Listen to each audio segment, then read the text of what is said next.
খাগড়াছড়ি ছড়ার সেতুর নিচ থেকে এক নবজাতকের মৃতদেহ উদ্ধার করেছে পুলিশ। আমাদের খাগড়াছড়ি প্রতিনিধির পাঠানো তথ্যচিত্রে মাসুদুল হকের ডেস্ক রিপোর্ট।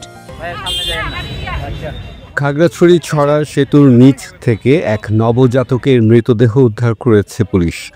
মঙ্গলবার দুপুরে খাগড়াছড়ি পৌরসভার গেট সংলগ্ন খাগড়াছড়ি ছড়ার সেতুর নিচ থেকে বিস্কুটের কার্টুনে রাখা অবস্থায় নবজাতকের মৃতদেহটি উদ্ধার করে পুলিশ। স্থানীয়রা জানান, শহরের পৌরসভা সংলগ্ন সেতুটির নিচে একটি বিস্কুটের কার্টুনের ভেতর একটি নবজাতককে দেখতে পেলে পুলিশকে খবর দেন। পরে পুলিশ এসে নবজাতকটির মৃতদেহ উদ্ধার করে।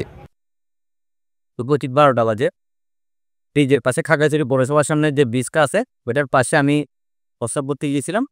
তো দেখলাম যে কার্টুনের মধ্যে একটা ছোটো বাচ্চা মৃত অবস্থায় পড়ে আছে। তো আমি আমার খাগড়াছড়ি থানার যে পরিচিত একজন বড় ভাই আছে এসআই সারিয়ার ভাই, ওনাকে কল দিয়েছিলাম। তো উনি একজন একটা পুলিশ অফিসার পাঠিয়েছিল সাপলা ওয়ানে। উনি এসে দেখে পরে ওনার ফোর্স নিয়ে এসে বাচ্চাটাকে উদ্ধার করে নিয়ে গেছে থানায়। খাগড়াছড়ি থানার ভারপ্রাপ্ত কর্মকর্তা আব্দুল বাতেন মৃধা বলেন, খবর পেয়ে সেতুর নিচ থেকে নবজাতকের মৃতদেহ উদ্ধার করে ময়নাতদন্তের জন্য হাসপাতালে পাঠানো হয়েছে।